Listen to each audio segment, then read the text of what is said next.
Hello students, कैसे हैं आप सभी लोग।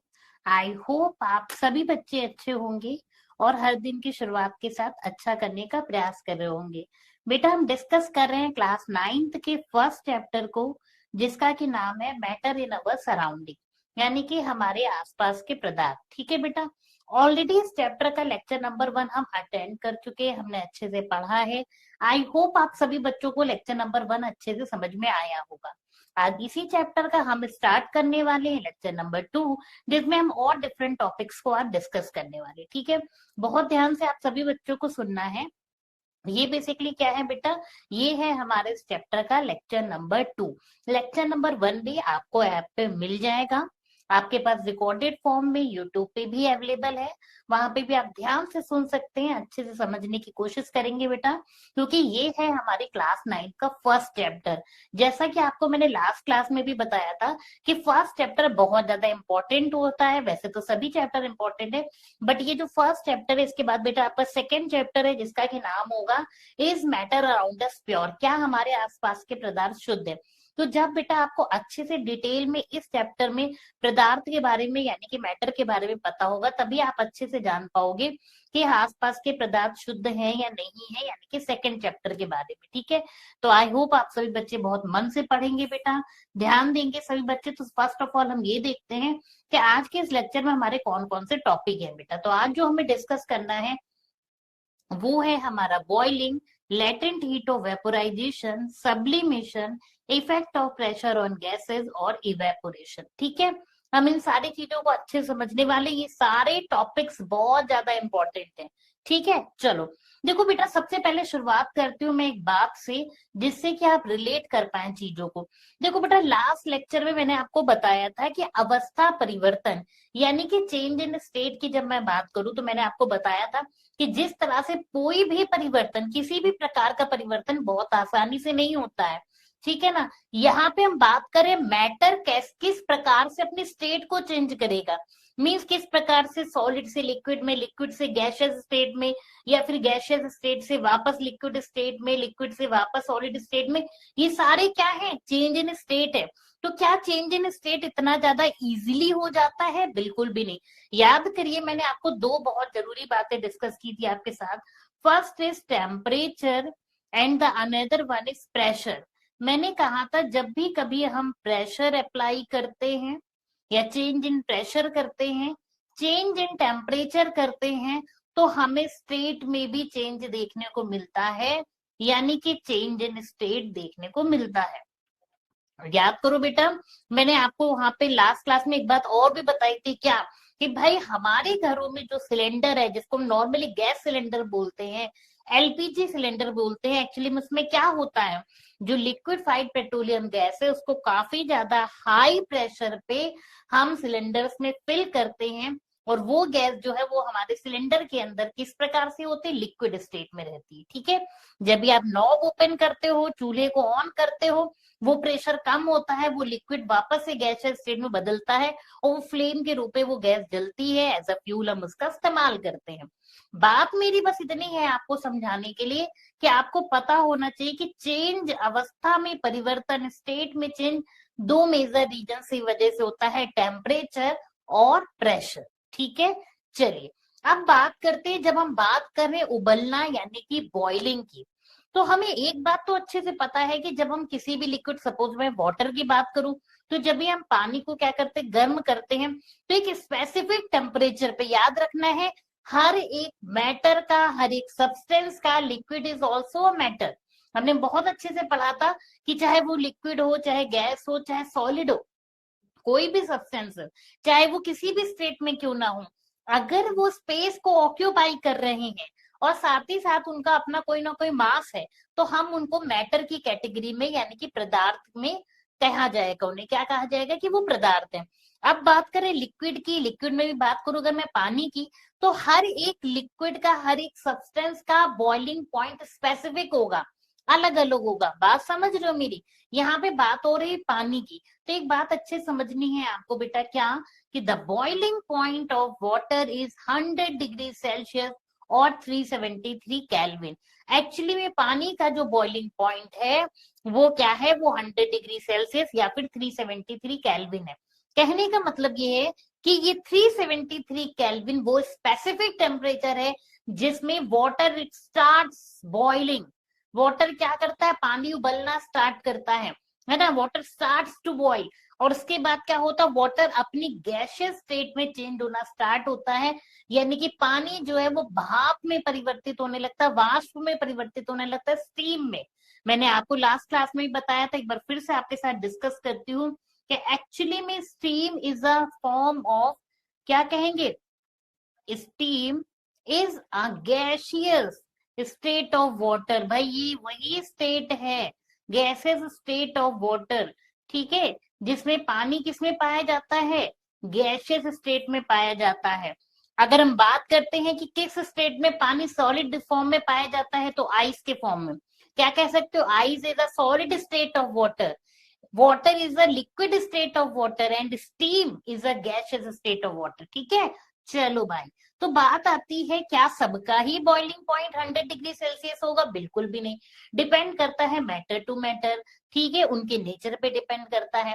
अब बात करते हैं क्या बॉइलिंग की छोटी मोटी बात है? बिल्कुल भी नहीं, boiling is a bulk phenomena. ये क्या है, ये एक बल्क फिनोमिना है, ठीक है ना। जब भी टेम्परेचर इंक्रीज करता है, आप हीट प्रोवाइड करते हो, ऊष्मा देते हो, तो क्या होता है, टेम्परेचर राइज होना स्टार्ट होता है। जैसे जैसे टेम्परेचर राइज होना स्टार्ट करता है, वो क्या करता है, वो लिक्विड के मॉलिक्यूल्स, या कह सकते हैं जो लिक्विड इज अ मैटर, तो यहाँ पे हम बार बार बात करेंगे कि लिक्विड के जो पार्टिकल्स हैं, उन पार्टिकल्स के बीच के इंटरमोलिकुलर फोर्स या अट्रैक्शन फोर्स को हमने कल की क्लास में पढ़ा था, आई मीन लास्ट की क्लास में आपको मैंने बताया था कि हमारे क्या होते, पार्टिकल्स के कुछ 3 प्रॉपर्टीज बताई थी। क्या, particles have space between them, है ना, पार्टिकल्स अट्रैक्ट ईच अदर। अब क्या होगा बेटा, जब भी आपने टेम्परेचर प्रोवाइड किया, तो आपके टेम्परेचर प्रोवाइड करने से क्या देखने को मिलेगा, जो टेम्परेचर आप देख रहे हो वो टेम्परेचर एक्चुअली में यूज कहाँ पे होगा, वो क्या करेगा, वो यूज होगा कहाँ पे, ब्रेक करेगा। किसके ब्रेक करेगा, ब्रेक करेगा अट्रैक्शन फोर्स को। क्यों करेगा ऐसा, क्योंकि जब वो अट्रैक्शन फोर्स को ब्रेक करेगा, तभी ना ऐसा होगा कि जो लिक्विड है वो किसमें चेंज हो जाए, क्योंकि लिक्विड के हैं पार्टिकल्स कुछ पास पास, और हमें बदलना किसमें है, गैसियस स्टेट में काफी दूर दूर। तो इन पार्टिकल्स के बीच के अट्रैक्शन फोर्स को क्या करना है, ब्रेक करना है, या आप इसको कह सकते हो वो ओवरकम करना है। और उसे ओवरकम करने के लिए हमें क्या प्रोवाइड करनी पड़ेगी, हीट प्रोवाइड करनी पड़ेगी।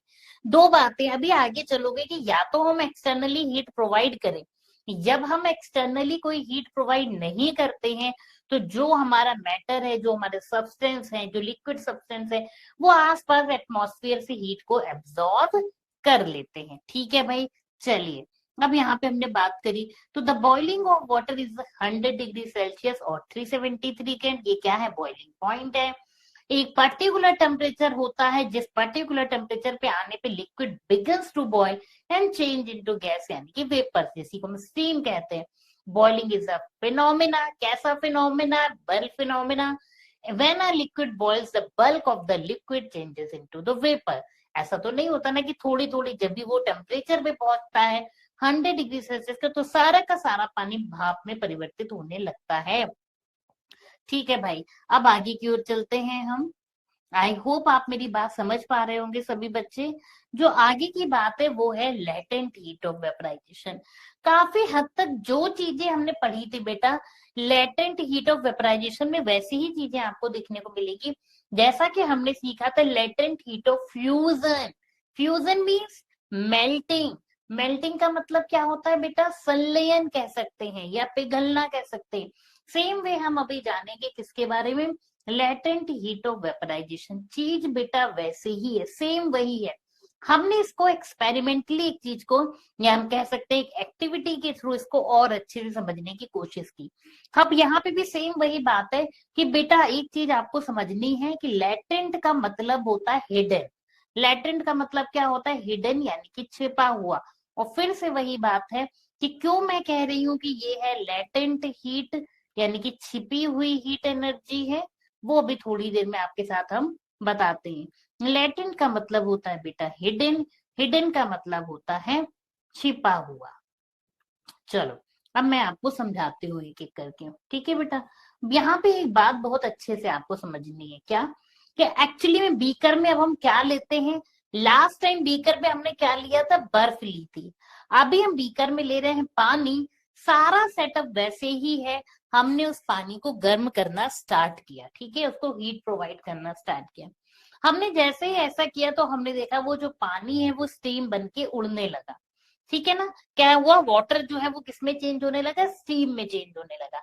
हमने ये देखा इनिशियली जब भी हम उसको गर्म कर रहे थे पानी, तो थर्मोमीटर पे जो ये टेम्परेचर है बेटा ये राइज कर रहा था। मीन्स हम देख रहे थे कि थर्मामीटर की जो रीडिंग है वो बढ़ रही है, ठीक है भाई। बात समझ में आ रही थी कि क्योंकि हम हीट दे रहे हैं तो ऑब्वियस सी बात है पानी गर्म हो रहा है, पानी गर्म हो रहा है तो उसका टेम्परेचर बढ़ रहा है।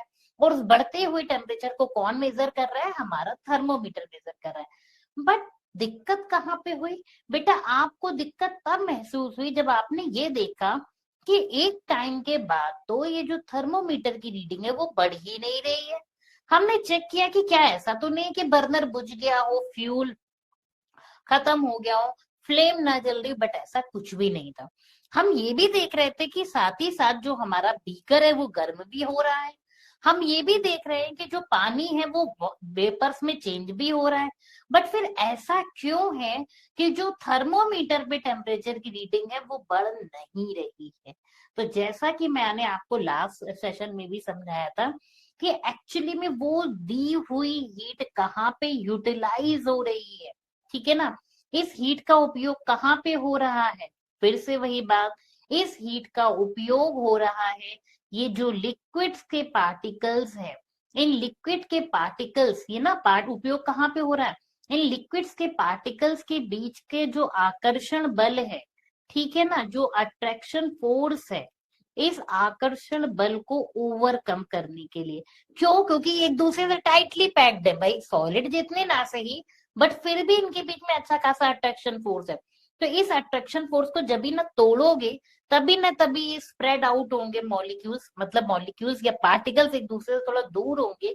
जैसे ही ये दूर होंगे तो ये किस कैटेगरी में फॉल कर जाएंगे, जब ये दूर हो जाएंगे पार्टिकल्स एक दूसरे से, तो रूल कहता है कि भाई गैशियस स्टेट के जो पार्टिकल्स हैं वो एक दूसरे से कैसे होते हैं, वो काफी दूर दूर होते हैं, ठीक है। तो ऑब्वियस सी बात है जब ये पार्टिकल्स दूर हो जाएंगे तो ये किस स्टेट में चेंज हो जाएगा, गैशियस स्टेट में। गैशियस स्टेट से मतलब क्या है बेटा, स्टीम में चेंज हो जाएगा, ठीक है, भाप में चेंज हो जाएगा।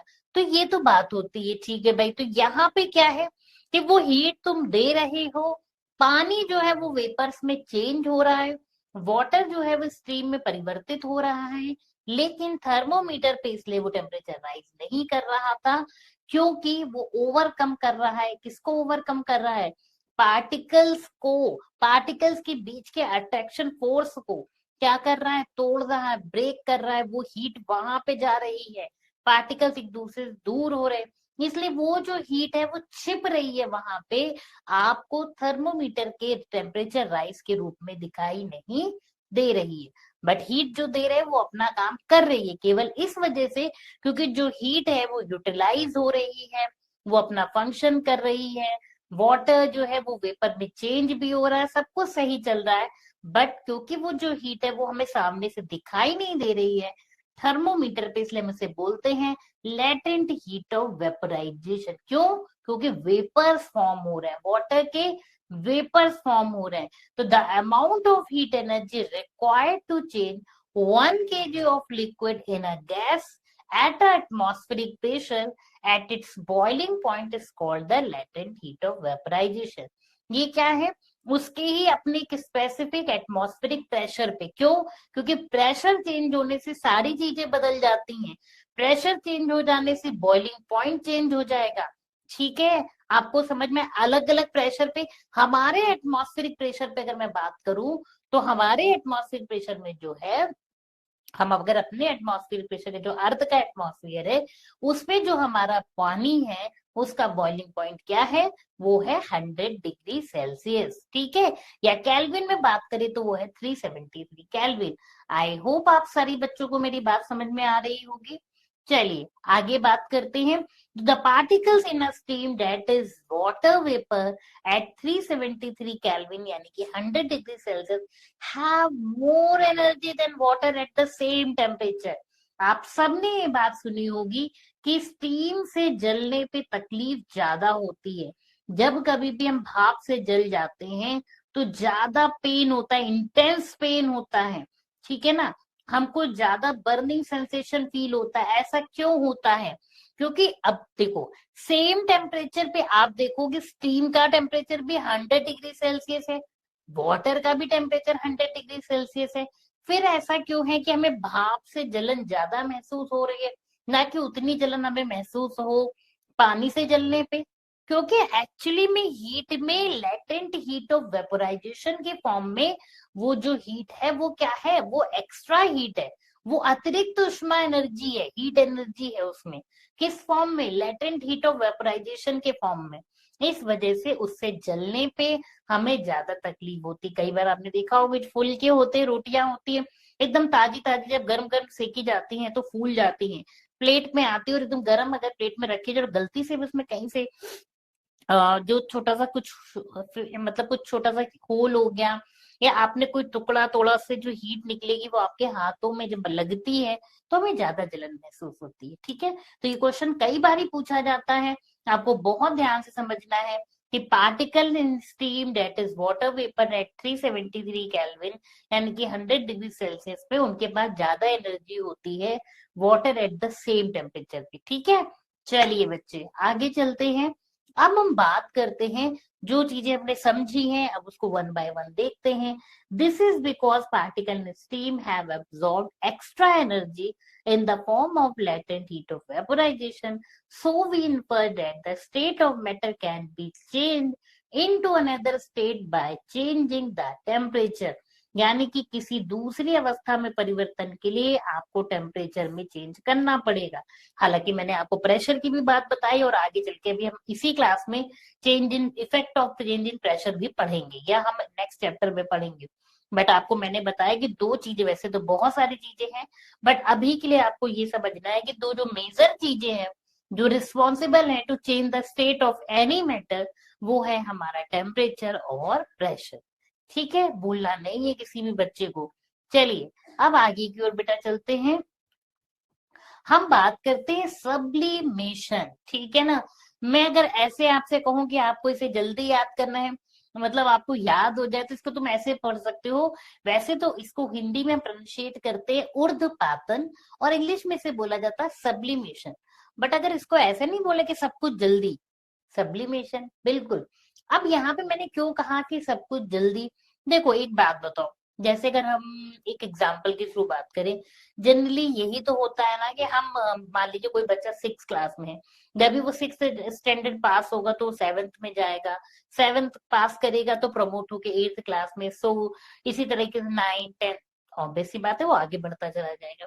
लेकिन अगर मान लीजिए कोई एक्स्ट्रॉर्डिनरी चाइल्ड है, उसका बहुत ज्यादा आईक्यू लेवल है और वो 6 क्लास का होते नहीं, कुछ गॉड गिफ्टेड होते हैं, अब वो 6th स्टैंडर्ड में है, बट अगर मैं आपसे बात करूं कि उसे बहुत नॉलेज है, ठीक है, वो चीजें बहुत जल्दी सीख लेता है और उसकी ना कैपेसिटी जो है वो बहुत अच्छी है, तो अगर ऐसा कोई बच्चा होगा, मान लीजिए अगर वो 6th स्टैंडर्ड में है, just an example so that कि तुम रिलेट कर सको। अब मान लीजिए 6th स्टैंडर्ड के बच्चों को 9th क्लास के लेवल की सारी चीजें आती हैं, वो इतना अधिक समझ सकता है, उसको इतनी जानकारी है, वो अच्छे से उसे सारी चीजें समझ में आती हैं। तो उस बच्चे के लिए 7th 8th क्या होगा, काइंड ऑफ बोरिंग होगा, क्योंकि वो चीजें वो ऑलरेडी जानता है, उसको पता है वो चीजें, उसको सारी चीजें समझ में आती हैं और तब भी उसे सेम चीजें बार बार बताई जाए। देखो सिंपल सी बात है, आप सभी को एबीसीडी भी आती है, अब अगर क्या मैं आपको वही एबीसीडी बार बार बताऊंगी तो क्या आपको अच्छा लगेगा? नहीं, आपको कोई इंटरेस्ट नहीं आएगा, क्योंकि उस चीज को आप अच्छे से जानते हो। तो इस केस में मुझे क्या करना चाहिए, इस केस में उन बच्चों को आगे की क्लासेस में प्रमोट कर दिया जाता है।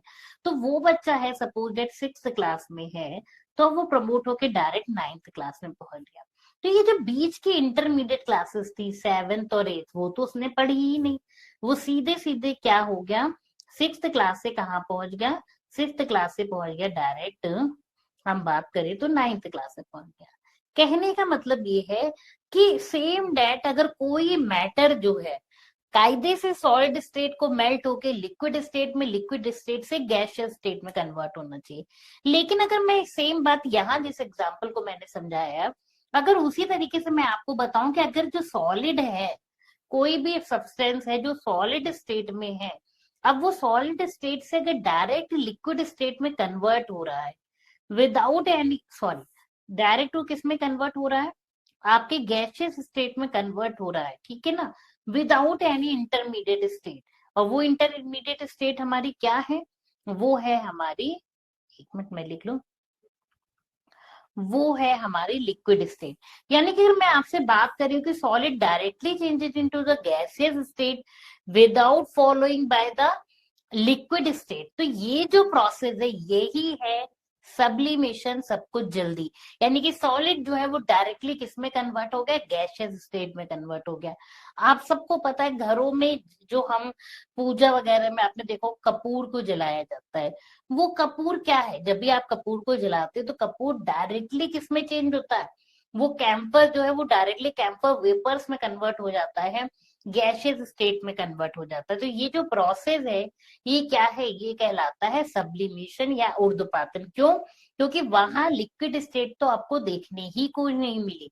आई बात समझ में। तो ये प्रोसेस जो है वो सब्लिमेशन है, इसको हम क्या कहेंगे, the change of state directly from solid to gas और from gas to solid is called sublimation. अब यहाँ पे एक एक्टिविटी या हम एक्सपेरिमेंट बोले तो हमने यहाँ पे एक चीज देखी, हमने इस तरह से एक फ्लास्क लिया, एक चाइना डिश लिया और उसमें कैंपर रखा, ठीक है, जब उसे गर्म किया तो ऑब्वियस सी बात है हमको क्या देखने को मिली, कैंपर की वेपर्स देखने को मिली। ये वेपर्स जैसे ऊपर की ओर बढ़ती है तो वो जो फ्लास्क है उसका ऊपरी हिस्सा कंपेरेटिवली उतना गर्म नहीं था जितने का नीचे का हिस्सा गर्म था। क्यों, क्योंकि वो डायरेक्टली फ्लेम के कांटेक्ट में है। हम जैसे बात करें आपसे, अच्छा एक बात, तो कभी देखा है कि जब भी मान लीजिए किसी भगोने में आपने पानी चढ़ाया या दूध चढ़ाया बॉईल होने के लिए, तो आपने जैसे ही उसको चढ़ाया तो और जैसे ही गैस ऑन करी तो जो उसका बॉटम है वो सबसे पहले तेजी से गर्म होता है। इनिशियल स्टेट में मान लो अभी 2 ही मिनट हुए हैं तो आप क्या करोगे, या 1 ही मिनट हुआ तो आप ऊपर से उसे पकड़ सकते हो लेकिन नीचे से नहीं छू सकते, क्योंकि नीचे से छूने पे आप देखोगे कि वो डायरेक्टली फ्लेम के कांटेक्ट में था तो ज्यादा गर्म था, बट कंपेरेटिवली ऊपर की सरफेस अभी कैसी है, ठंडी है।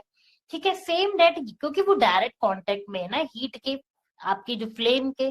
ठीक है, सेम डेट यहाँ पे बात करी तो ये जो बेटा फ्लास्क है इसका ऊपरी हिस्सा कैसा था, टेम्परेचर वाइज बात करें तो कंपेरेटिवली क्या था, ठंडा था, कोल्ड था। नीचे का कैसा था, वो ज्यादा कैसा था, हीट अप हो चुका था। अब ये जब वेपर्स ऊपर पहुंचती हैं तो ये ठंडी होती हैं, जैसे ही ठंडी होती है ये वापस से सॉलिड में चेंज हो जाती हैं और इस प्रोसेस को कहेंगे सॉलिडिफाइड। ठीक है भाई, ये जो कैंपर कहलाएगा ये कैसा कहलाएगा, कैंपर सॉलिडिफाइड हो गया, सॉलिड स्टेट में कन्वर्ट हो गया। अब हमने ये देखा कि सॉलिड स्टेट से डायरेक्टली कैंपर की वेपर दिखाई दी और कैंपर की वेपर्स डायरेक्टली जो है वो लिक्विड में नहीं कन्वर्ट हुई, सॉलिड स्टेट में कन्वर्ट हुई। तो ये जो प्रोसेस है यही है सब्लिमेशन, सब कुछ जल्दी। यहाँ पे कॉटन का प्लग इसलिए लगा दिया था कहीं ऐसा ना हो कि ये जो वेपर्स हैं वो उड़ करके बाहर चली जाए, उड़ करके बाहर इन द सेंस ऑब्वियस सी बात है वेपर्स क्या होंगी, इवेपोरेट होंगी ऊपर की ओर, क्योंकि जो भी वेपर्स होंगी वो गर्म होंगी, गर्म होती तो हल्की ऊपर के ऊपर उठती है, वहां पे अगर कुछ ओपनिंग मिलेगी तो वहां से स्केप आउट हो जाएगी। और हमें ये चाहना था, हमें ये जानना था कि ये वेपर्स डायरेक्टली सॉलिड में कन्वर्ट होंगी या नहीं होंगी, इसलिए वहां पे हमने कॉटन का प्लग लगा दिया। ठीक है, और हमने ये देखा कि जहां कहीं भी जिस एरिया में टेम्परेचर उतना ज्यादा नहीं था, फ्लास्क उतना ज्यादा गर्म नहीं था, तो वहां वेपर्स कैसी होगी, ठंडी होकर के जम गई। ठंडी होकर के जमना गलत शब्द होगा, एक तरह से क्या होगा, टेम्परेचर कम मिला, जैसे ही टेम्परेचर कम हुआ उन्होंने अपने एनर्जी को लॉस किया, हीट एनर्जी लॉस हुई, वो वापस से किस में कन्वर्ट हो गई, सॉलिड स्टेट में कन्वर्ट हो गई। तो ये जो प्रोसेस है यही कहलाता है बेटा सब्लिमेशन, यानी कि ऊर्ध्वपातन। ठीक है, चलिए आगे हम बात करते हैं। एक एग्जांपल है, इफ सॉलिड कैंपर और ammonium chloride is heated it changes into vapour, if the vapour are cooled it changes into the salt. ठीक है बेटा, यहाँ तक कोई दिक्कत, कोई परेशानी?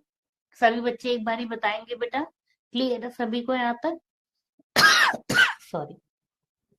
चलिए, अब बात करते हैं effect of pressure on gases. जैसा कि मैंने पहले ही आपके साथ डिस्कस किया था बेटा कि दो बहुत सुपर डुपर इंपॉर्टेंट चीजें हैं। क्या? एक है टेम्परेचर और एक है प्रेशर। ये दोनों ही क्या करते हैं? ये दोनों ही हमेशा स्टेट चेंज के लिए बहुत ज्यादा रिस्पॉन्सिबल है। चेंज इन स्टेट के लिए ये बहुत ज्यादा क्या है? रिस्पॉन्सिबल है। ये करते क्या है? ये स्टेट में चेंज करते, अवस्था में परिवर्तन करते। किस प्रकार कर सकते हैं? अब एक बात बताओ, जब बहुत ज्यादा प्रेशराइज फील करते हो तो ऑब्वियस सी बात है तुम ही चेंज हो जाते हो। चलो एक बात बताओ, मैं डिफरेंट डिफरेंट एग्जाम्पल इसलिए देती हूँ, कई बारी चीजों को जोड़ करके समझने से ना हमें लंबे समय तक चीजें याद रहती है। अच्छा एक बात बताइए, आप अपने घर में ज्यादा प्रेशर फील करते हो या आपने किसी दूर के रिलेटिव के घर गए हो, वहां पे आप ज्यादा प्रेशराइज फील करते हो? या सेम दोनों जगह सेम एक जैसे रहते हो? कोई कहेगा मैम हम तो हर जगह एक जैसे रहते हैं। देखो बेटा, एक्चुअली लॉजिकली तो ऐसा नहीं होता। हम दूसरों के घर जाते हैं तो हमें थोड़ा सा होता नहीं, अपने घर में तो मन है कि एकदम पैर ऊपर करके सोफे पे बैठ गए, कुछ भी है ना, फटाफट अपने जैसा मन कर रहा है वैसे लेट रहे, बैठ रहे, खा रहे, पी रहे, एकदम चिल, क्योंकि अपना घर है, कोई जज नहीं करेगा। लेकिन जब हम कभी दूसरों के घर जाते हैं मेहमान बन के, तो हमें बड़ा ही प्रेशर फील होता है कि भाई अभी तो अच्छे से बात करनी है ना, खाना भी है तो थोड़ा सलीके से खाना है, ये सारी चीजें, ठीक है। चलिए, बेसिकली मेरा कहने का मतलब है कि प्रेशर तुम पे पड़ा, ठीक है, तुम्हारा बिहेवियर चेंज हो गया। सोचो, गैसेस के साथ में क्या होता होगा? जब आप पिस्टन के थ्रू, आपने एक आपके पास सिलेंडर था जिसमें गैस फिल थी, आपने पिस्टन के थ्रू क्या किया? उसे हाई प्रेशर लगाया, बेचारे इसके पार्टिकल्स क्या करेंगे? एक दूसरे के क्लोज आएंगे। जब ये क्लोज आएंगे, जब यहाँ क्लोज हुए तो लिक्विड में कन्वर्ट हो गए। तुम अभी भी नहीं रुके, प्रेशर अभी और अप्लाई कर रहे हो, तो ये और नजदीक आ गए, ठीक है ना? तो अब ये क्या हो गए भाई? गैस था, हमने कहा होते होते क्या हो गए, एकदम पास आ गए और ये लिक्विड स्टेट में कन्वर्ट हो गया, ठीक है ना? किस में कन्वर्ट हो गए? था गैस, लेकिन apply by applying pressure change into the state of liquid. किस स्टेट में चेंज होकर के बन गया?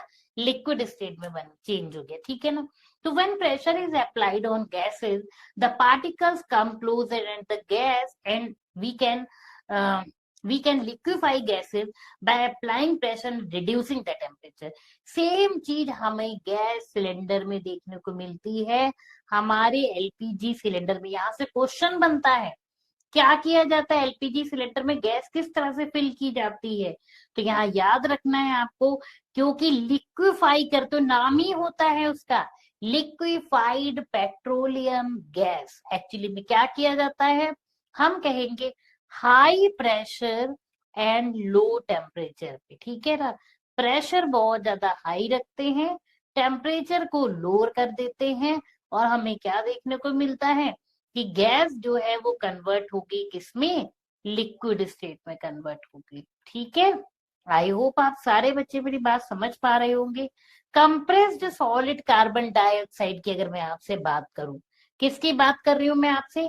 Compressed solid carbon dioxide. क्या इसमें विशेष है?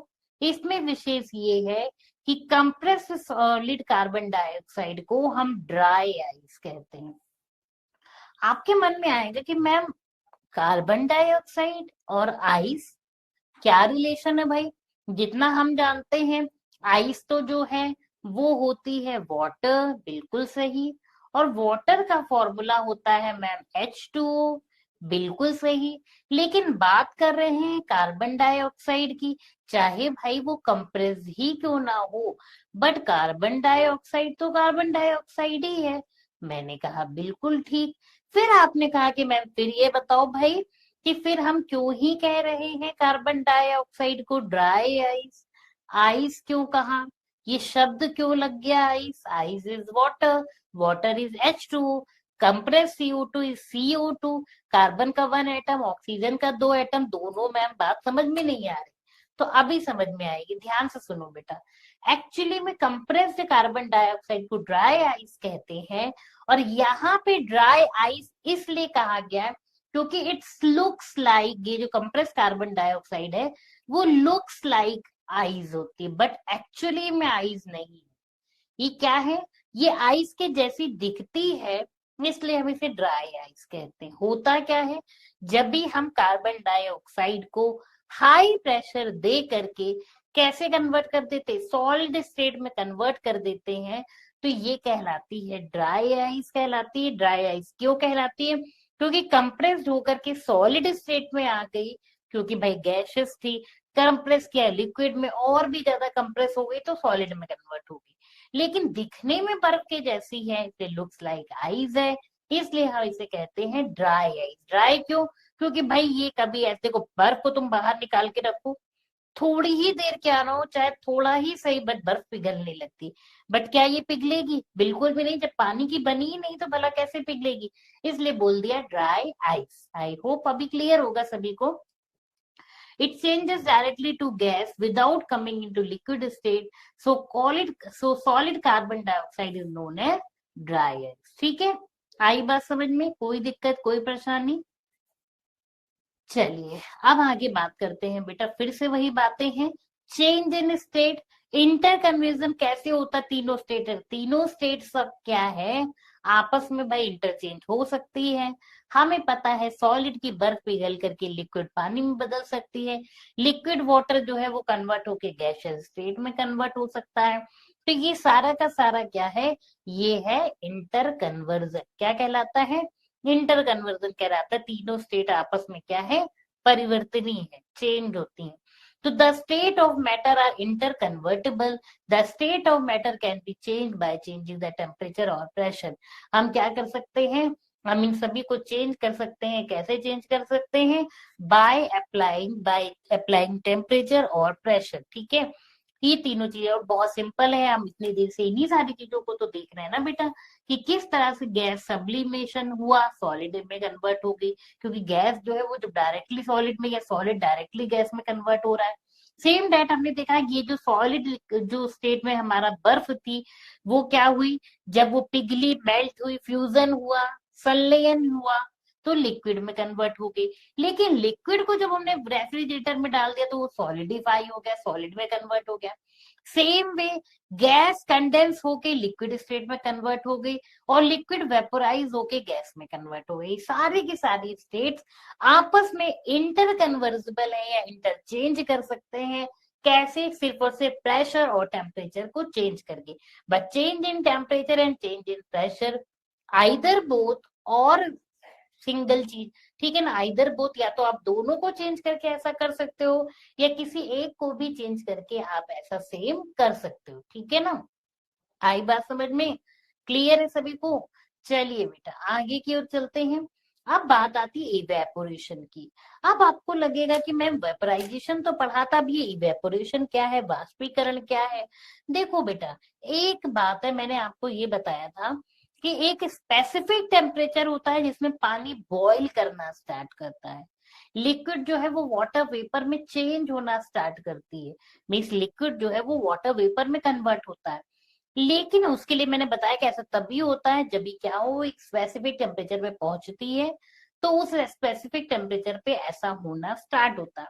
अब अगर मैं आपसे ये बात बोलूं कि हमारे बॉइलिंग पॉइंट से कम टेम्परेचर पे भी लिक्विड जो है वो वेपर में कन्वर्ट हो सकता है, ऐसा होता है, तो आप बोलोगे कि वो प्रोसेस क्या है, तो वो प्रोसेस ही कहलाता है इवेपोरेशन। आप सबने इसको फील किया होगा, हम घरों में पोछा मारते हैं, ऐसा होता है।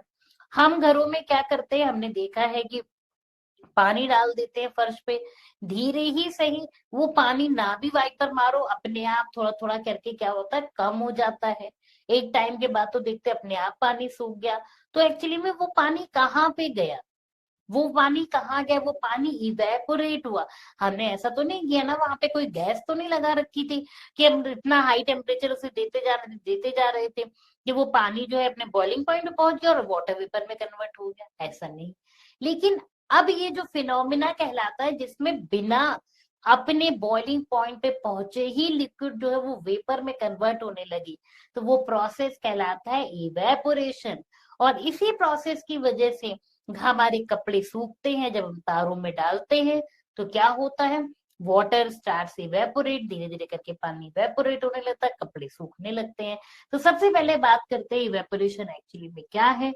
तो जैसा कि मैंने आपको समझाया कि the change of a liquid into vapour at any temperature, liquid का वेपर में कन्वर्ट होना किसी भी टेम्परेचर पे, लेकिन वो टेम्परेचर बिलो बॉइलिंग पॉइंट होना चाहिए, क्योंकि बॉइलिंग पॉइंट हो गया तो फिर वो बॉइलिंग पॉइंट नहीं होना चाहिए।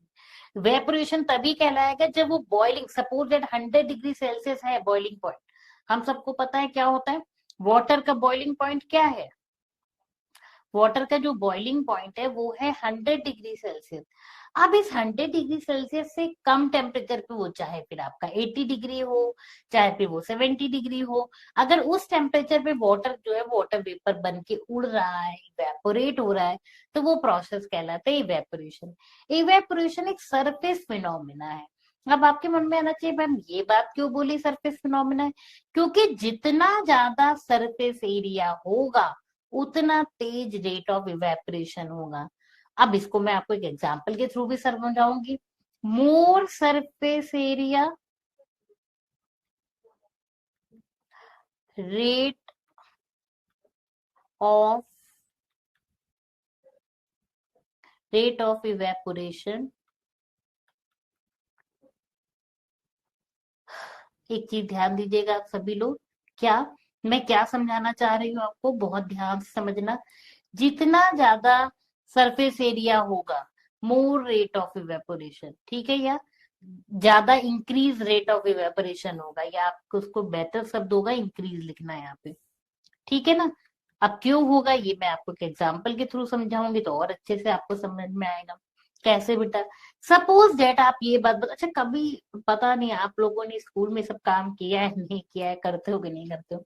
देखो जब भी आप छोटे थे, ठीक ना, काइंड ऑफ आपको वियर्ड लग सकता है, डेस्क पे पानी फैल गया बॉटल से तो क्या होता था, ऑब्वियस सी बात है स्कूल गए हैं तो बहुत ज्यादा ज्यादा क्या होगा, आपके पास एक हैंकी होगी, है ना, आपके पास रुमाल होगा पानी को पोंछने के लिए, या फिर क्या होगा कि आप कॉपी से पेजेस निकालोगे, उनसे करोगे, ठीक है ना।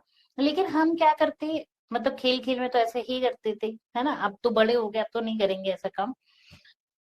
पानी फैल गया तो क्या किया, उस पानी को ऐसे करके थोड़ा फैला दिया, इधर उधर हाथों से ही फैला दिए, ठीक है। और फिर कुछ नहीं हुआ तो उस पानी को ऐसे ऐसे करके यूं करने लगे। होता क्या था कि इस तरह से जब पानी को फैला, मतलब पानी फैल रहा है और से और फैला रहे पूरी डेस्क पे, क्यों, क्योंकि भाई ऐसा करके जब भी छोड़ देंगे तो देखेंगे पानी सूख गया। तो एक्चुअली पानी सूख कैसे गया, वो वाटर जो है वो इवेपोरेट हो गया, और तुमने ज्यादा सरफेस एरिया में फैला दिया तो जल्दी इवेपोरेट हो गया, जल्दी सूख गया, कि भाई अभी लंच ओवर होने में 10 मिनट बाकी, 10 मिनट में सूख जाए। लेकिन अगर आप उसी जगह पे पानी को रहने देते, नहीं स्प्रेड आउट करते, सरफेस एरिया ज्यादा नहीं मिलता, ज्यादा एक्सपोजर नहीं मिलता, तो आप देखते कि पानी उतने जल्दी इवेपोरेट नहीं होता। तो यहाँ पे बात होती है कि रेट ऑफ इवेपोरेशन बढ़ जाता है जब भी हम ज्यादा सरफेस एरिया करते हैं, जब ज्यादा सरफेस एरिया प्रोवाइड करते हैं, ठीक है।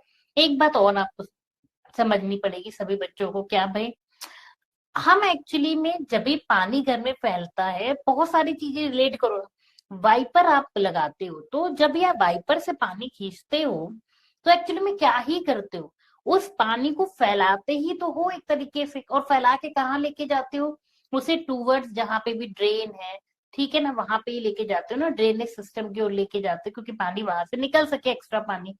और बाकी एक्चुअली में पानी क्या किया आपने, स्प्रेड आउट कर दिया, ठीक है। क्या होगा, आपकी वो जो सरफेस है, फ्लोर है, वो जल्दी सूख जाता है। तो एक्चुअली में ये क्या है, ये एक सरफेस फिनोमेना है। लेकिन अब यहाँ पे एक और जरूरी बात है, क्या भाई, जब भी आप पानी बॉईल करते हो और अपने बॉइलिंग पॉइंट पे कोई चीज जो है वो इवेपोरेट होती, मतलब अपने बॉइलिंग पॉइंट पे जब वाटर वेपर क्या होती है, बॉईल करना स्टार्ट करती है, तो बॉइलिंग वाटर वेपर कन्वर्ट होने लगती, सॉरी, जो वाटर है वो वाटर वेपर में यानी कि स्टीम फॉर्म में जब चेंज होने लगता है, तो वहां तो एक बात है ना कि तुमने एक एक्सटर्नल हीट प्रोवाइड करी थी। बात समझ रहे हैं मेरी, आप कोई ना कोई, चाहे फिर आपने गैस पे चढ़ाया हो, चूल्हे पे चढ़ाया हो, या कुछ भी किया, बट आपने कहीं ना कहीं से तो एक काम किया ना, आपने से हीट प्रोवाइड करी। लेकिन यहाँ पे तो आप देख रहे हो कि आप कोई हीट नहीं दे रहे हो, कोई चूल्हे पे नहीं चढ़ी है चीजें, ऑब्वियस सी बात है कपड़े बाहर फैलाए हैं, तो ये हीट भाई, क्योंकि आप कहोगे मैम आप ही ने तो बताया था कि दो ही चीजें जरूरी है स्टेट चेंज होने के लिए, टेम्परेचर का होना बहुत ज्यादा जरूरी है। जब तक टेम्परेचर नहीं मिलेगा, चेंज इन टेम्परेचर नहीं होगा, तब तक तो स्टेट नहीं चेंज होगी। तो यहाँ पे टेम्परेचर कौन दे रहा है? Good question. यहाँ पे जो लिक्विड है स्टेट की जो सब्सटेंसेस हैं, जो मैटर है, वो सराउंडिंग से हीट एनर्जी ले रहे हैं, वो एटमॉस्फेयर से ले रहे हैं। आपके शरीर से हमारे पसीना आता है, स्वेटिंग होती है, पसीना सूखता है, कैसे? हमारे शरीर से हीट एनर्जी ले रहा है वो, और अपने जो चेंज इन स्टेट हो रहा है, वाटर वेपर, वाटर जो है ड्रॉपलेट्स जो है वो किसमें चेंज हो रही? वेपर में चेंज हो रही, और हमें राहत मिल रही, आराम फील हो रहा है। ठीक है, आई बात समझ में? क्यों? क्योंकि जब हीट किसी चीज से ली जाएगी तो बदले में उस बॉडी को क्या मिलेगी, उस सरफेस को क्या मिलेगी? ठंडक मिलेगी। ठीक है ना? चलते हैं। यहाँ पे हमने बात करी कि evaporation increases when increase in with an increase of surface area. मैंने आपको बहुत अच्छे समझाया है। कपड़े भी फैलाते हो तो निचोड़ करके कपड़े खूब फैला करके तार पे डालते हो, जितना ज्यादा फैला देते हो वो उतने जल्दी सूखते हैं। क्यों? सरफेस एरिया बढ़ा दिया तुमने। Evaporation increases with increase in temperature, बिल्कुल सही बात है। गर्मियों में कपड़े जल्दी सूखते हैं, सर्दियों में देर से, क्योंकि टेम्परेचर ज्यादा होता है, हाई टेम्परेचर होता है समर्स के टाइम पे, और जब टेम्परेचर ज्यादा होता है तो रेट ऑफ इवेपोरेशन भी ज्यादा होता है। ठीक है, चलिए बात करते हैं evaporation increases with a decrease in humidity. अगर ह्यूमिडिटी बहुत ज्यादा है, वाटर वेपर्स बहुत ज्यादा है, किसमें? एयर में, तो यानी कि ह्यूमिडिटी ज्यादा है। जब भी ह्यूमिडिटी ज्यादा है तो वाटर जो है वो इवेपरेट होकर के वाटर वेपर में नहीं कन्वर्ट होगा, क्योंकि अगर वो वाटर वेपर में कन्वर्ट होगा तो ऑलरेडी एयर में मॉइस्चर है, वाटर ड्रॉपलेट्स हैं। तो जब किसी के पास होल्ड करने की क्षमता अपने आप ऑलरेडी कम है तो इवेपोरेशन, रेट ऑफ इवेपोरेशन घट जाएगा। ठीक है, humidity is the amount of water vapor present in air. The air around us cannot hold more than a definite amount of water. वो कह रही मेरे पास ऑलरेडी बारिश हो गई, खुद ही एयर में वाटर ड्रॉपलेट है, मैं कैसे ही तुम्हारा पानी मतलब इवेपोरेट, कैसे ही जो वाटर वेपर तुम कह रहे हो कि इवेपोरेट होके वाटर वेपर के फॉर्म में आएगी, उन्हें होल्ड कर लो, नहीं पॉसिबल है। तो उस केस में रेट ऑफ इवेपोरेशन घट जाता है। ठीक है ना? कब? जब ह्यूमिडिटी, आर्द्रता ज्यादा होती। जनरली आर्द्रता कब ज्यादा होती? रेनी सीजन में। ठीक है, चलिए बात करते हैं evaporation increases with an increase in wind speed. तेज हवा चलती है, कपड़े जल्दी सूखते हैं। क्यों? क्योंकि विंड स्पीड ज्यादा है। जो हवा है वो जब कपड़ों के पास आएगी तो कपड़ों से मॉइस्चर्स को, वाटर पार्टिकल्स को लेकर के आगे चली जाएगी। दूसरी हवा ब्लोइंग विंड आई, वो भी लेकर के चली गई। अल्टीमेटली क्या हुआ? जब कपड़ों से मॉइस्चर खत्म हुआ तो कपड़े गए सूख। तो विंड स्पीड भी रेट ऑफ इवेपोरेशन को बढ़ाती है, बढ़ जाता है। तो with increase in wind speed the particles of water vapour move away with the wind, decreasing the amount of water vapour. बिल्कुल सही है। आगे बात करते हैं कि हमें इससे ठंडक मिलती है। बिल्कुल मिलती है। मैंने जैसे कि आपको बताया कि फिर से मैं बता रही हूँ, एक चीज आपको बहुत अच्छे से समझनी है कि भाई अपनी स्टेट को चेंज होने के लिए उसे चाहिए था टेम्परेचर। जब तुमने टेम्परेचर दिया नहीं तो वो टेम्परेचर उसने कहाँ से ले लिया? सराउंडिंग्स से ले लिया। कहाँ से ले लिया? सराउंडिंग्स से ले लिया। अब जब वो सराउंडिंग से टेम्परेचर को इनटेक करेगा, ठीक है ना, इनटेक करेगा, टेम्परेचर का मतलब है हीट का इनटेक करेगा, ठीक है ना, सराउंडिंग से। अब वो सराउंडिंग आपकी बॉडी हो सकती है, आसपास की गर्म हवा हो सकती है, कुछ भी हो सकता है। तो बदले में उस बॉडी को, जो सराउंडिंग जितनी भी चीजें हैं, उनको ठंडक महसूस होगी जहां से हीट एनर्जी का इनटेक किया जा रहा है। ठीक है ना? When a liquid evaporates, the particles of the liquid absorb heat from the surroundings and evaporate, so the surroundings become cold. जिससे आसपास का जो वातावरण है वो कैसा हो जाता है? ठंडा। अब एक बात बताओ, अगर मेरे पास 100 डिग्री सेल्सियस का टेम्परेचर है और मेरे से किसी ने टेम्परेचर लिया है, इनटेक किया है हीट का, टेम्परेचर लेने से मतलब इनटेक ऑफ हीट किया है। जब किसी बॉडी ने हीट एब्जॉर्ब की है, किस लिए की है? अपनी अवस्था में परिवर्तन के लिए किया है ऐसा। अब जो 100 डिग्री सेल्सियस टेम्परेचर था वो 80 रह गया। तो एक बात बताओ, जो ये 20 डिग्री का टेम्परेचर डिफरेंस आया है, तो ये टेम्परेचर डिफरेंस क्या कॉज करेगा? कूलिंग करेगा। बदले में वो जो चीज है वो क्या होगी? वो जो चीज है उसमें क्या होगा? वो अपनी स्टेट को चेंज कर लेगी, लिक्विड से किस में आ गई? गैसियस स्टेट में कन्वर्ट होगी। ठीक है ना? चलिए आगे बात करते हैं। People sprinkle water on the roof और open ground during, because during evaporation water absorb heat makes the hot surface cool. सबने देखा होगा, बहुत ज्यादा गर्मियां पड़ती, लोग परेशान होते हैं। शाम का टाइम आता है, लोग क्या करते हैं, बाहर की ओर या छतों पे पानी छिड़कते हैं। क्यों करते हैं? बदले में उन्हें लगता है कि जो छत है वो ठंडी हो रही है। ऐसा होता भी है। क्यों ऐसा होता है भाई? कैसे ऐसा हो रहा है, क्यों हो रहा है? क्योंकि जब भी तुमने सरफेस पे, किसी भी सरफेस पे आपने वाटर को स्प्रिंकल किया, वो सरफेस क्या है, दिन भर धूप में तप रही थी, गर्म थी, हॉट सरफेस थी।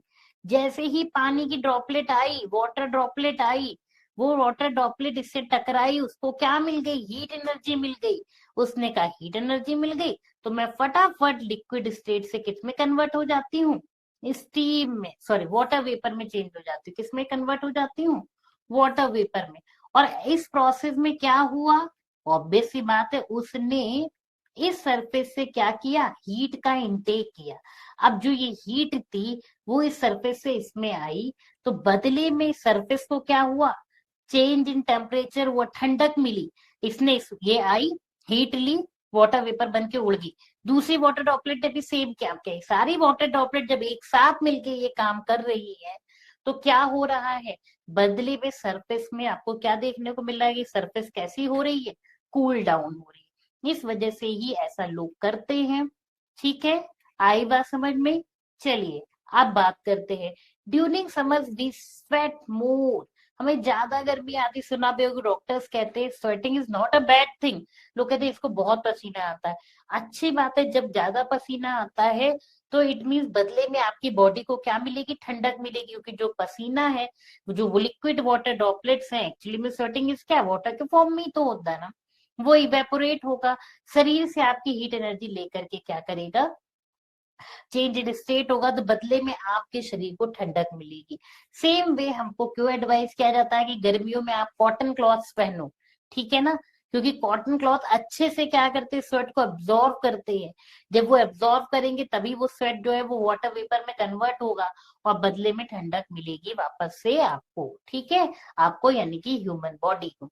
ये सारी चीजें हमने अच्छे से समझी। अब हम बात करते हैं, we see water droplet on the outer surface of glass containing ice cold water। आप सबने ही देखा होगा कि जब भी कभी भी कोई बॉटल या ग्लास का कंटेनर आप फ्रिज से बाहर निकालते हो, सपोज दैट वो बहुत चिल्ड था, उसमें कुछ आइस भी थी। ठीक है ना? मान लीजिए आइस प्लस वाटर दोनों था, पानी बहुत ज्यादा ठंडा था।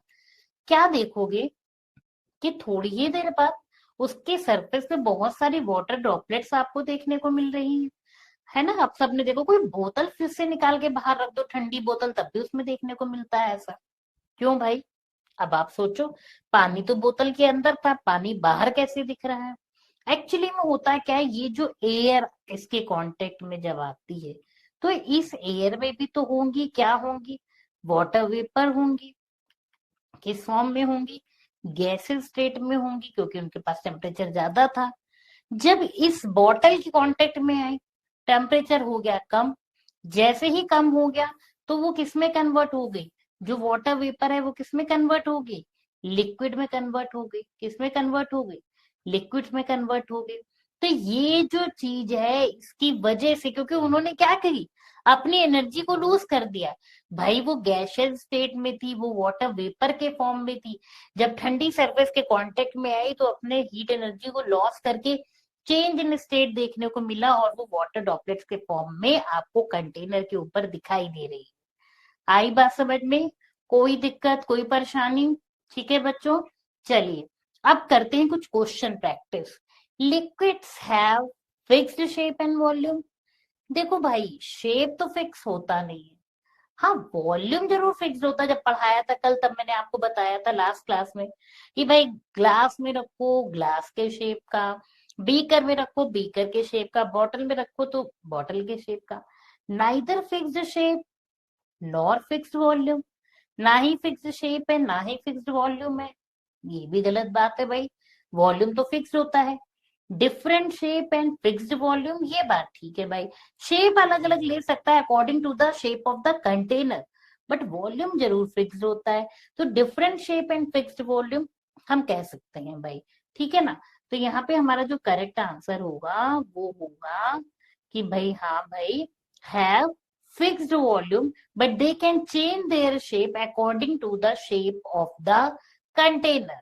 लिक्विड्स क्या कर सकते हैं, फ्लूइड्स अपने शेप को चेंज कर सकते हैं, ठीक है भाई।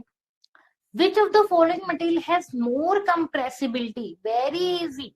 जो गैस के पार्टिकल्स हैं वो एक दूसरे से इतने ज्यादा दूर हैं कि आप इन्हें इजिली कंप्रेस कर सकते हो। हम बलून्स फुलाते हैं, गैस भरकर बलून को तोड़ मरोड़ सकते हैं ना, तोड़ मरोड़ से मोड़ सकते हो, पिचका सकते हो, फुला सकते हो, क्यों? कंप्रेसिबल है, गैस इजिली कंप्रेसिबल है। आप सिंपल सी पेन की बात करो, इससे तो नहीं कंप्रेस कर सकते कि ताकत लगाई भाई दबा दी, ज्यादा ताकत लगा के तोड़ सकते हो, बट ये कंप्रेस नहीं हो सकती। ऐसा नहीं हो सकता कि हम इसे क्या करें कि भाई इसे पिचका के छोटा करके बैग के अंदर रख ले, नहीं कर सकते ना ऐसा। तो ये बात होती है कंप्रेसिबिलिटी। तो इसने पूछा कि विच हैज मोर कंप्रेसिबिलिटी, तो आंसर होगा हमारा सी, डेट इज गैस, ठीक है भाई। चलिए आगे बात करते हैं, विच फैक्टर्स अफेक्ट इवेपोरेशन। अभी अभी पढ़ा हमने कि भाई बॉइलिंग पॉइंट से कम टेम्परेचर पे जब liquid start change into the vapour, तो वो कहलाता है इवेपोरेशन। इसको कौन कौन इफेक्ट करता है, सभी करते हैं। टेम्परेचर भी इसको इफेक्ट करता है, विंड स्पीड तो करती ही है, ह्यूमिडिटी भी इसको इफेक्ट करती है। तो सही बात तो ये है कि तीनों करती है, तो हमारा करेक्ट आंसर होगा ऑल ऑफ दीज। तो आंसर डी सही है, ठीक है। चलिए आगे बात करते, volume of gas on heating. गर्म करने पर गैस का वॉल्यूम क्या करता है, इंक्रीज करता है। क्या करता है, इंक्रीज। तो इंक्रीजेस, गर्म करने पे हवा क्या होती है, हल्की होती है, ठीक है। हल्की होगी तो ऊपर की ओर बढ़ेगी, वॉल्यूम इंक्रीज करेगा। तो वॉल्यूम ऑफ गैसेस, और क्यों ऐसा होगा, काइनेटिक स्पीड भी हमने बताया था ना, गतिज ऊर्जा होती है ना, काइनेटिक एनर्जी होती है पार्टिकल्स के बीच में, वो लगातार मोशन करते रहते, मूव करते रहते हैं ना। पार्टिकल्स है, क्या होता है, स्पेस बिटवीन देम, ये पढ़ा था ना आपने। फिर क्या हुआ था, ये हमेशा क्या करते हैं, मूव करते रहते हैं। तो जब भी आप उन्हें हीट करते हो तो उनके बीच की काइनेटिक एनर्जी और बढ़ जाती है और तेज मोशन हो जाता है। तो अल्टीमेटली वॉल्यूम जो है क्या होगा, बढ़ेगा। तो आंसर होगा ए, ठीक है भाई। आगे चलते हैं, which of the following is the most intense burning sensation in boiling water और स्टीम। तो किसमें होगा भाई, स्टीम में होगा। क्यों होगा, because steam has because steam has extra energy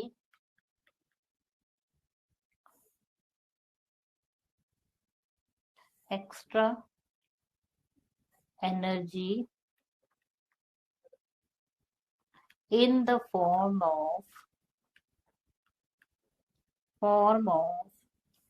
latent heat of vaporization, the form of latent heat of vaporization। अब जब इसकी ज्यादा हीट है तो ऑब्वियस सी बात है वो ज्यादा इंटेंस बर्निंग सेंसेशन आपको देगी, ठीक है बेटा। क्लियर हुई मेरी बात। चलिए, what are the factors that affect evaporation भाई। सबसे पहले तो ह्यूमिडिटी है। फिर हमने क्या पढ़ा था भाई, ह्यूमिडिटी है, हमने पढ़ा था। दूसरा फैक्टर क्या है भाई, सरफेस एरिया भी था, ठीक है बेटा।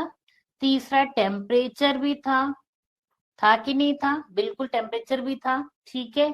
चौथा विंड स्पीड, बहुत सारे होते बट मेन मेन की हम बात कर रहे हैं, विंड स्पीड, अब बात करते क्या, ह्यूमिडिटी को इंक्रीज करें, अगर हम इंक्रीज होगी, अगर ह्यूमिडिटी इंक्रीज करेगी तो हम क्या कहेंगे कि रेट ऑफ इवेपोरेशन,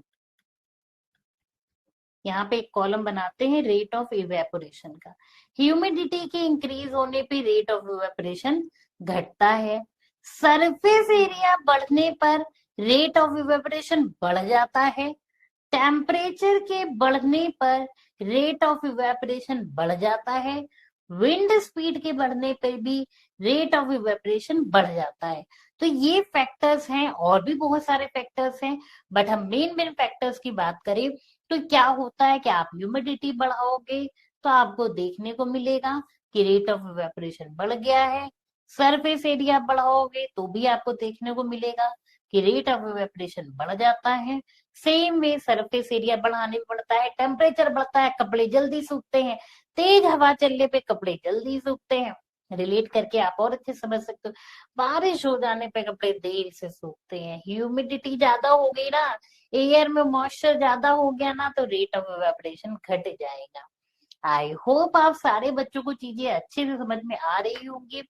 अगर आपको मेरा लेक्चर अच्छे से समझ में आता है, आपको मेरे पढ़ाने के तरीके अच्छे से समझ में आते हैं, आपको लेक्चर पढ़ने में थोड़ा सा इंटरेस्ट होता है और एक एनर्जी फील होती है, तो डेफिनेटली आप इस वीडियो को जरूर लाइक करेंगे। मेरी उम्मीद है आप सभी बच्चों को अगर अच्छा लग रहा होगा तो आप वीडियो को लाइक करेंगे, अपने फ्रेंड्स के साथ में शेयर भी करेंगे। क्यों? क्योंकि जब आप उनके साथ शेयर करोगे तो आपको, वो भी जब आपके साथ ही पढ़ेंगे तो आप आपस में डिस्कस कर सकते हो टॉपिक्स को, और उस डिस्कशन से आपको और ज्यादा सीखने को मिलेगा। ठीक है, इसी तरह से हम हर एक चैप्टर को अच्छे से पढ़ेंगे, आपको सारे वीडियोस अच्छे से देखने को मिलेंगे। आप रेगुलरली देखिए, नोट्स बनाइए, अच्छे से पढ़िए, और जब भी आप क्वेश्चन प्रैक्टिस करें, आपको कहीं कोई प्रॉब्लम हो तो सिंपली आपको क्या करना है, फिलो ऐप को डाउनलोड करना है, अपने क्वेश्चन के अच्छे से एक पिक्चर क्लिक करनी है, और उस इमेज को वहां पे ऐप पे आपको एक ऑप्शन मिलेगा, वहां अपलोड करना है। आपके साथ कुछ ही टाइम में ट्यूटर कनेक्ट होंगे और वो आपको लाइव क्लास के दौरान आपके उस क्वेश्चन को अच्छे से समझाएंगे, आपके डाउट को क्लियर करेंगे। इस प्रकार बिना रुके हुए अच्छे से आपकी पढ़ाई होगी। तो मिलते हैं आपके साथ नई क्लास में नए चैप्टर के साथ, तब तक bye bye and take care everyone.